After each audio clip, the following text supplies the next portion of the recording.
खाली पेट को कोई तत्वज्ञान नहीं सिखाया जा सकता। और इसलिए हमें सामाजिक विकास, शैक्षणिक विकास के साथ आर्थिक विकास भी करना है। शैक्षणिक विकास के लिए हमने सिम्बोसिस लाया है। जहाँ कचरा पड़ता था वहाँ अब 450 करोड़ की ताजमहल जैसी यूनिवर्सिटी बनी है। और जहाँ 10,000 नागपुर के विदर्भ के बच्चे पढ़ते हैं और पढ़कर अनेक लोग विदेशों में चले गए हैं, उनके परिवारों का जीवन बदल गया है, ऐसी सिम्बोसिस यूनिवर्सिटी वहाँ लाई। उसके बाद में हमारे भारत की सबसे बड़ी शिक्षण संस्था नरसिंह मुंगजी, जो देश में नहीं विदेशों में प्रसिद्ध है, और अभी सिम्बोसिस में फॉरेन से भी लड़के आ रहे पढ़ने के लिए, तो नरसिंह मुंगजी भी उनको 40 एकड़ जगह दी है और KG to PG वहाँ शिक्षा की सुविधा हुई है। मैं आप सबको अनुरोध करता हूँ कि मैं जब लोगों के घर जाता था, तुम्हारा लड़का क्या करता है? बोले पूना में पढ़ता है। लड़की क्या करती है? मुंबई में पढ़ती है। अब मैं आपको विश्वास दिलाना चाहता हूँ कि नागपुर में सिम्बोसिस आ गया, नरसिंह मुंगजी आ गया, 49 इंजीनियरिंग कॉलेज है, IIIT है, IIM है, एम्स है और करीब 5 मेडिकल कॉलेजेस है। अब नागपुर के लड़कों को यही सीखने का हमारा नागपुर एजुकेशन का हब बन गया। हमने तो गंगा आपके घर तक लाई है, पर लोग कहते हैं you can take horses up to the water, you cannot make them mandatory to drink the water. अब तुमको कबाड़ी का ही दुकान चलाना है तो तुम्हारी ज़िंदगी जो होगी वो सोच बार आपके बच्चों को पढ़ाओ, उसको अच्छी तालीम दो, उसमें कौन सा स्किल्ड है वो डेवलप करो। नमाज पढ़ना है तो एक बार नहीं 100 बार पढ़ो। उर्दू तो बहुत अच्छी भाषा है, पर अंग्रेजी भी सीखो। और उन लड़कों को दुनिया में जाकर रोजगार मिल सकता है। आज अबू धाबी में, दुबई में हमारे देश के मुस्लिम लड़के लड़कियों को रोजगार क्यों मिला मालूम है? आप कभी गए उधर? जो यहाँ से पढ़े लिखे, जिनको अंग्रेजी आता है और उर्दू भी आता है, ऐसे अनेक हजारों युवाओं को दुबई में, दोहा में, अबू धाबी में काम मिला उनके शिक्षा के कारण, उनके अनुभव के कारण। क्या आप नहीं चाहते कि आपका लड़का पढ़े? क्या आप ये नहीं चाहते कि आपका लड़का, उसका भविष्य बदले, वो लाखों में तनख्वाह कमाए, पैसा कमाए, उसका घर हो, उसके पास गाड़ी हो, उसका जीवन अच्छा हो, उसको बच्चे अच्छे हो? ये नहीं चाहते? चाहते सब है, पर ये होगा कैसे? अगर आप चाय की टपरी, पान ठेला, कबाड़ी का दुकान, ट्रक ड्राइवर, क्लीनर और भंगार बेचने तक ही सीमित रहोगे तो समाज की उन्नति कैसे होगी? और इसलिए आपको यह तय करना होगा कि मेरा लड़के का भविष्य मुझे बनाना है।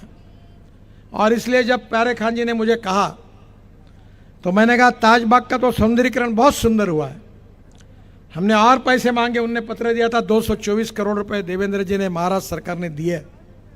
यहाँ किसी का घर बर्बाद नहीं करने वाले हैं, किसी का होटल नहीं तोड़ने वाले हैं। मैंने उनको कहा कि आज है उससे अच्छा बनाओ। तो पहली बात, जितने लोग यहाँ रहते हैं उनको कोशिश करेंगे कि फुकट में सीमेंट कंक्रीट का बढ़िया क्वालिटी का घर उन सबको मिलेगा जो यहाँ लिस्ट में जो है। जितने दुकानें, वहाँ एक मॉल बनाने के लिए मैंने कहा है, और उस मॉल में पार्किंग भी होगा। सब दुकानदार जो है उनको वहाँ धंधा करने के लिए निश्चित रूप से जगह मिलेगी।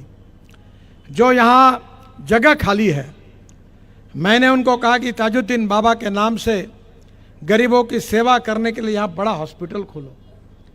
जो लोगों को हार्ट का अटैक आएगा, कैंसर होगा, पैर टूटेगा, हाथ पैर टूटेगा, बेचारों को दूर जाना पड़ता है। हमारे महाराष्ट्र के एक संत है तुकाराम महाराज, उन्होंने कहा है कि जे का रंजले गांजले त्यासी म्हणे जो आपुले, तोची साधू ओळखावा देव तेथेची जाणावा। जो दिव्यांग है, दुखी है, जो रोगों से पीड़ित है, जो असहाय है, जो जीवन जी नहीं सकते, उनके जीवन में उनको सहयोग करो, उनके जीवन को बदलने की कोशिश करो। उनकी सेवा करना यानी भगवान की सेवा और अल्लाह की सेवा है, इस बात पर मेरा विश्वास है। आपको याद होगा 2004 में मेरा एक्सीडेंट हुआ था, और जब एक्सीडेंट हुआ तो मैं red light leader of opposition था महाराष्ट्र में। ये रामटेक से आते समय मेरे पुलिस ड्राइवर को कैटरैक्ट था। 12 गाड़ियाँ थी, सायरन वाली गाड़ियाँ थी, पुलिस की गाड़ियाँ आगे पीछे थी, और उसको कैटरैक्ट था। मैं एक ट्रक के ऊपर पूरी गाड़ी चली गई। मेरी पत्नी, मेरा बेटा, मेरी लड़की, मेरा पीए, पुलिस ड्राइवर, सब उसमें बैठे थे। मेरा पैर 4 जगह टूट गया। लड़के को भी फ्रैक्चर हुए, लड़की को भी मार लगा, मेरे पत्नी को भी मार लगा। पर जब लोग उस गाड़ी को देखते थे तो कहते थे कि इसमें कोई बच ही नहीं सकता। तो मुझे जब लोगों ने पूछा कि इतना भयंकर एक्सीडेंट हुआ, तुम बचे कैसे, तो मैंने उनको कहा कि 1980 से मैंने अभी तक 45,000 हार्ट के ऑपरेशन मुफ्त करके दिए। कैंसर के रुग्ण मेरे आते उनकी मदद करता हूँ। 350 लोगों को मैंने पैर लगा के दिए जर्मनी से लाकर। जो स्ट्रेचर पर आए वो अभी बुलेट चलाने लगे, फुटबॉल खेलने लगे। जिनको कान में सुनने नहीं आता था वो 1500 लोगों को मैंने डिजिटल वर्ल्ड स्टैंडर्ड की मशीन लगा के दी।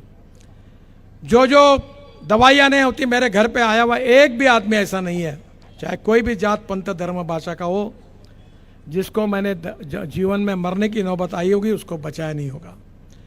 और मैंने वो कहा उनको कि ये मैं जो लोगों की सेवा करता हूँ, आपको आश्चर्य होगा, यहाँ एक संतोष यादव करके ये अपने झोपड़पट्टी में रहता है, वर्धमान नगर के आगे आकर जो अपना ब्रिज बन रहा है ना पार्टी का, उस लड़के ने झोपड़पट्टी में जा के हार्ट के पेशेंट ढूंढकर मेरे यहाँ लाकर 1500 लोगों का ऑपरेशन किया। 1500। अगर वो उनको नहीं ले आता तो बेचारे कहाँ जाते हैं। अब दलित समाज में और आदिवासी समाज में सिकल सेल का प्रॉब्लम है, थैलेसीमिया का प्रॉब्लम है, बोन मैरो करना पड़ता है। एक बोन मैरो करने के लिए 10 लाख रुपए लगते हैं। डॉक्टर रुगवानी है जरीपटका में, उनने मुझे कहा, तब मैंने उनको कहा कि उसको बोला ये दलित लड़के हैं, शेड्यूल कास्ट है, बोले इनका बोन मैरो करना है, पर किसी का इतनी हालत ख़राब है वो 500 रुपये नहीं खर्चा कर सकते। मतलब मेरे को नाम दो सबके। मैंने कोल इंडिया के चेयरमैन को पत्र लिखा, फ़ोन किया, और मैंने कहा मुंबई के रिलायंस हॉस्पिटल में ये इनका ऑपरेशन हो सकता है। 10 लाख रुपए एक ऑपरेशन का खर्चा है। इस 50 लड़कों के लिए आपके CSR से 5 करोड़ रुपए दीजिए। उन्होंने 5 करोड़ रुपए दिए। मैं 50 लड़के उनके माता पिता के साथ मुंबई आए। टीना अंबानी की उपस्थिति में रुगवानी को कार्यक्रम हुआ और वो 50 लड़कों का ऑपरेशन फ्री ऑफ चार्ज हो गया और उनकी जान बच गई। तो मेरा विश्वास है कि मैं आपको ये विश्वास दिलाना चाहता हूँ कि ये लोगों की सेवा करना यही राजनीति है। गांव गरीब मजदूर किसान का कल्याण करना यही राजनीति है। और अभी यहाँ तो बहुत लोगों की सभा हुई, हमको गाली देने वालों की कमी नहीं है, पर मैं किसी का नाम भी लेना नहीं चाहता और मैं किसी को गाली भी देना नहीं चाहता। गाली वो देंगे जिनके पास बताने के लिए काम नहीं है। मेरे पास इतने काम है कि मैं अगर बताने के लिए शुरुआत करूं तो 2 घंटे बंद नहीं हो सकता, इतने काम है। मैं कहूँगा आप मेरी फिल्म देख लो और समझ लो क्या काम है, मैं नहीं बता पाऊँगा। और इसलिए मैं लोगों को कहता हूँ कि नागपुर मेरा परिवार है, मैं नागपुर का हूँ और नागपुर के लोग मेरे हैं, मेरा परिवार है।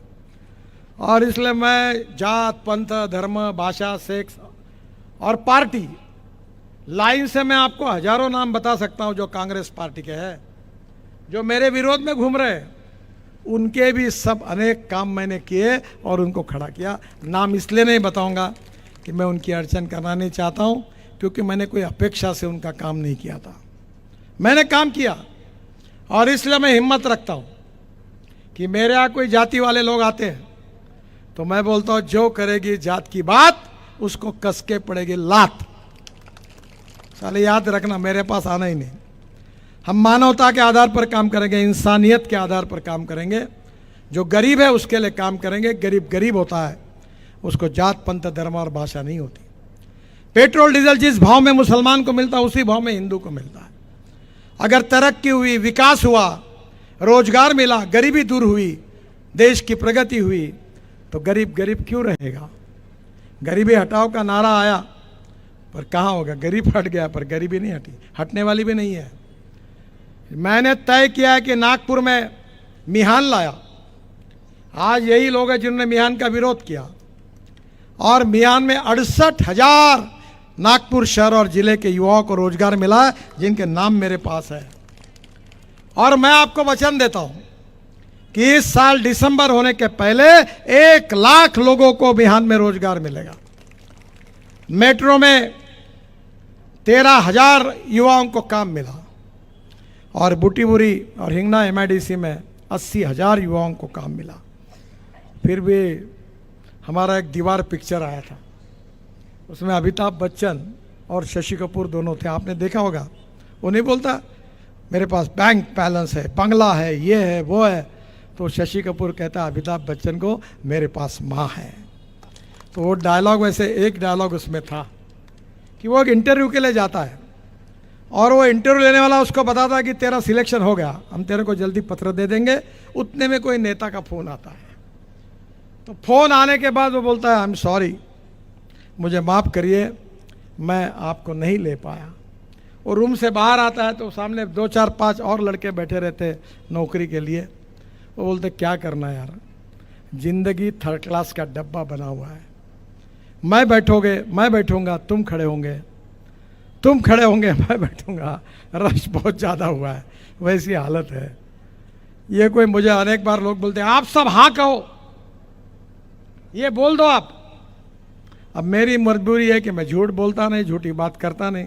अभी वहाँ गया था मैं इनके घर पर, बोले बोल दो कि झोपड़पट्टी नहीं हटेगी। बोला भैया ध्यान करूँगा, मेरे नाम मुंह से मत निकालो, मैं मदद करूँगा उनको। क्योंकि लोगों को झूठ बोल के मूर्ख बनाना, और हमारे नागपुरी भाषा में कहते हैं चूतिया बना रहा करके, ये धंधा मुझे नहीं करना है। मैं जो बोलूँगा वो करूँगा, जो करूँगा वही कहूँगा, और जो कहूँगा वही करूँगा। मैं चाहता हूँ दिल से कि यहाँ बड़ा स्टेडियम बने। मैं नागपुर में 350 खेलने के स्टेडियम बनाना चाहता हूँ। हर विधानसभा क्षेत्र में 2-2 स्विमिंग टैंक बनाना चाहता हूँ, और 500 रुपये में महीने भर जाएंगे लोग, गरीब लड़के जाएंगे। मैं यहाँ अच्छे बगीचे बनाना चाहता हूँ।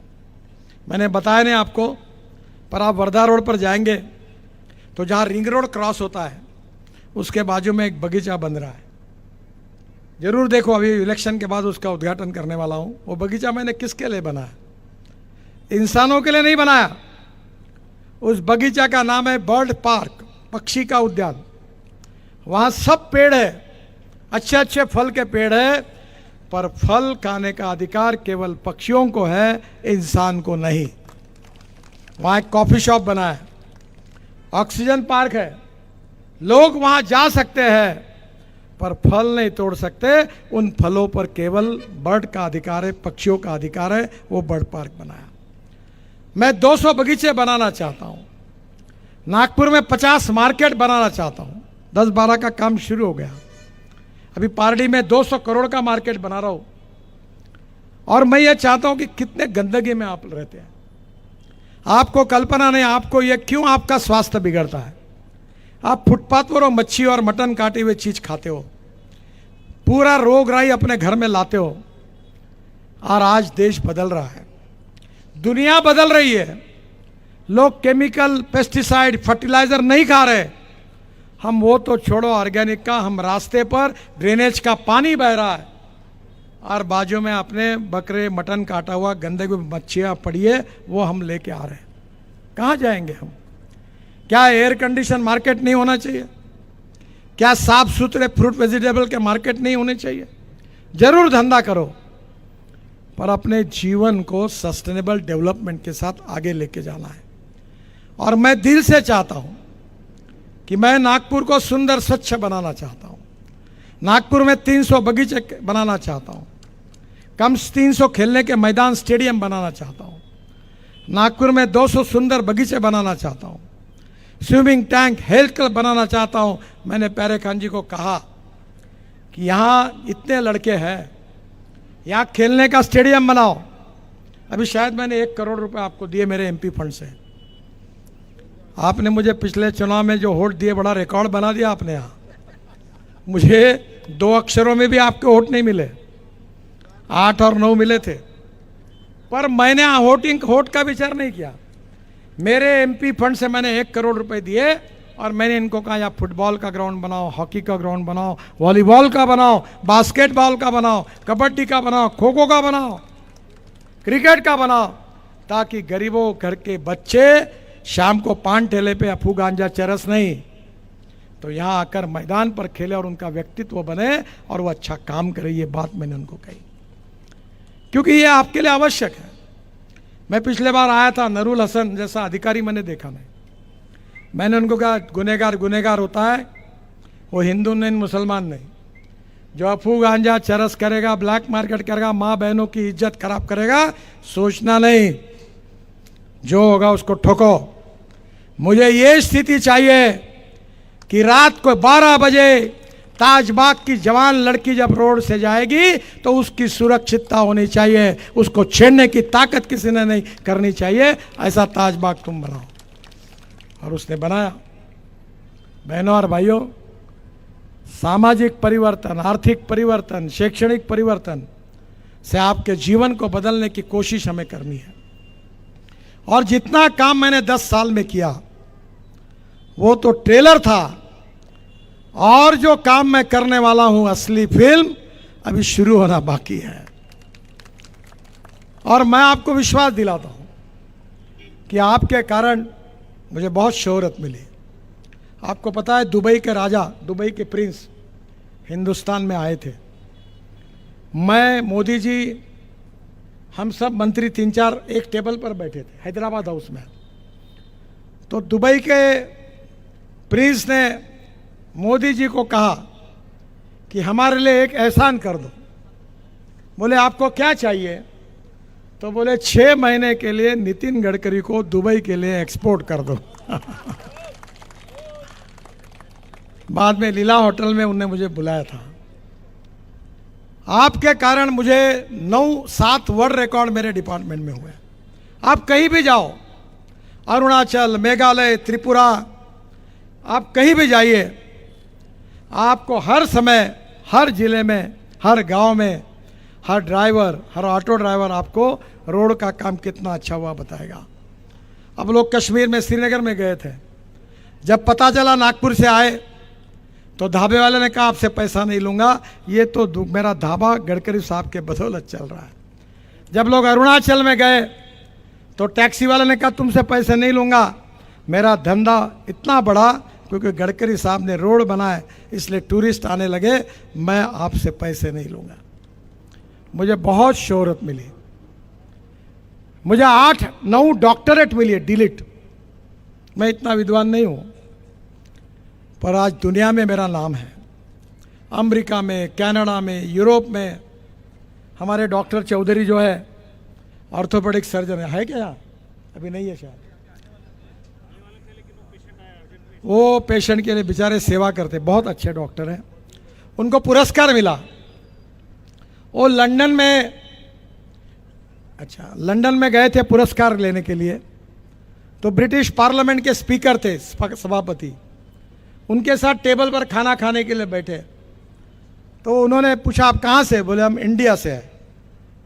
नमस्कार। तो उन्होंने पूछा आप नितिन गडकरी को जानते हैं? बोले हाँ। बोले he is a true icon, I admire Nitin Gadkari as my icon. तो चौधरी डॉक्टर साहब के आंखों में आंसू आ गए। बोले कहाँ तक पहुँच गया आप? तो मैं आपको इतना ही कहता हूँ, ये मेरघाट में मर्चेंट साहब है यहाँ, इंजीनियर, ये दर्यापुर में रहते थे। वहाँ 2500 बच्चे मेल न्यूट्रिशन से मर गए थे। फॉरेस्ट वाले काम नहीं करने दे रहे थे। मैंने इनको कहा कि कोई कानून नहीं, कोई नहीं, किसी का सुनो मत। और फॉरेस्ट के कॉन्जर्वेटर ऑफ फॉरेस्ट को कहा था कि तू अगर इस बार फिर से अगर दिखेगा यहाँ तो साले याद रखना गोली से फूंक दूंगा तेरे को। इनकी साक्षी है। और पूरे मेरघाट के रास्ते मैंने बनाए जो आदिवासियों के लिए नया स्वाधीनता मिली। 2500 बच्चे मेल न्यूट्रिशन से मरे थे, आज उनको नया जीवन मिला। वो काम करने वाले ये मर्चेंट सुपरिटेंडिंग इंजीनियर, फिर चीफ इंजीनियर बने पीडब्ल्यूडी के, वो यहाँ खड़े हैं। लोगों का कल्याण होना चाहिए। और मैं इसलिए आपको ये बताना चाहता हूँ कि मेरा बहुमान सम्मान जो कुछ मिला है, जो कुछ मुझे वर्ल्ड में रिकॉग्निशन मिला है, उसका श्रेय मुझे नहीं है। उसका श्रेय सही अर्थ में अगर किसी को है तो नागपुर की जनता को है, जो मेरे सामने बैठी हुई है। आपका प्रेम, आपका विश्वास, आपका समर्थन, यही मेरी ताकत रही है। एक बात जरूर है कि पति पत्नी में भी मतभेद होते हैं, परिवार में मतभेद होते हैं, हमारी पार्टियों में भी अलग अलग मतभेद होते हैं, मतभिन्नताएं होती है। शायद मेरे पार्टी में भी कोई आपके में कुछ बातें पटती होगी, कुछ नहीं पटती होगी। पर एक बात मैं आपको बताना चाहूँगा कि विशेष रूप से 10 साल में मैंने कोई डिस्क्रिमिनेशन किया होगा, दलित मुसलमानों पर अन्याय किया होगा, काम के बारे में भेदभाव किया होगा, कभी आपके साथ मैंने सेवा करने के समय कोई भेदभाव किया होगा, तो मुझे वोट देने की कोई ज़रूरत नहीं है। पर इंसानियत के आधार पर 10 साल में मैंने अगर ईमानदारी से काम किया होगा तो आप मुझे ज़रूर वोट दीजिए, ये कहने के लिए मैं आपके पास आया हूँ। मैं जब बचपन में था तो हमारे यहाँ साइकिल रिक्शा में जाता था, और उस समय टेका में मैं गया था परसों। तो टेका में उस समय प्रसिद्ध था, टेका में रिक्शा चलाने वाले सब लोग थे। नागपुर में नहीं, पूरे देश में 1 करोड़ लोग साइकिल रिक्शा चलाते थे, और कुछ लोग 1 क्विंटल का बोरा अपने पीठ पर रख कर चलते थे। कितना मानवीय शोषण था। मैं जब महल से स्टेशन पर जाता था तो हमारे टांगा स्टैंड बोलते थे महल चौक को, वहाँ साइकिल रिक्शा का स्टैंड रहता था। और ये रिक्शा चलाने वाले कौन थे? ये 70% मुस्लिम और दलित समाज के थे। मैंने देश में मैकेनाइज्ड ड्रिवन ई रिक्शा और ई कार्ट लाया, और आज 1.5 करोड़ लोग पूरे देश के मानवीय शोषण से मुक्त हुए। अब वो ई रिक्शा चला रहे हैं। मैंने कभी नहीं ये सोचा कि गरीब के बारे में काम करना है, और गरीब की जात, पंथ, धर्म, भाषा, क्वालिटी कोई भी हो, उसकी सेवा करना ही सही राजनीति है। और इसलिए मैं आपको विश्वास के साथ बताना चाहता हूँ कि बताने लायक मेरे पास बहुत कुछ है, और बहुत कुछ अभी आजकल आप बहुत से मोबाइल फ़ोन पर देख सकते हो, वो सब मुझे बताने की ज़रूरत नहीं है। मैं आपको इतना ही कहूँगा कि इस समय आप मुझे सहयोग करिए। पहली बात तो 75% वोटिंग होना चाहिए, और मैंने दिल में कभी कोई रिकॉर्ड करने का, डॉक्टरेट मिलाने का सोचा नहीं था। पर आज मेरे मन में एक बात है, और वो मेरी इच्छा है जो आपको बताने में मुझे संकोच नहीं है, कि इस बार आप 75% वोटिंग करिए, और मुझे कम से कम 5 लाख वोटों के मार्जिन से चुनाव जिताइए। और ये आपके आशीर्वाद के बिना नहीं हो सकता। वो आशीर्वाद आप मुझे दीजिए, बाबा ताजुद्दीन बाबा जी के आशीर्वाद से। वो मुझे ऐसा आशीर्वाद दे कि कोई बड़ी पोस्ट मुझे मिलनी चाहिए, इसलिए उनका दुआ मुझे नहीं चाहिए। मुझे उनका आशीर्वाद इसलिए चाहिए कि इस देश के गौर गरीब जनता जो है, गांव गरीब मजदूर किसान है, उनकी सेवा करने के लिए मुझे शक्ति दे। यही उनके चरणों में प्रार्थना करता हूँ। आप सबको इतने धूप में आप आकर कार्यक्रम के लिए आए, आपके प्रति आभार व्यक्त करता हूँ, और मेरी भाषण को समाप्त करता हूँ। बहुत बहुत धन्यवाद। नमस्कार।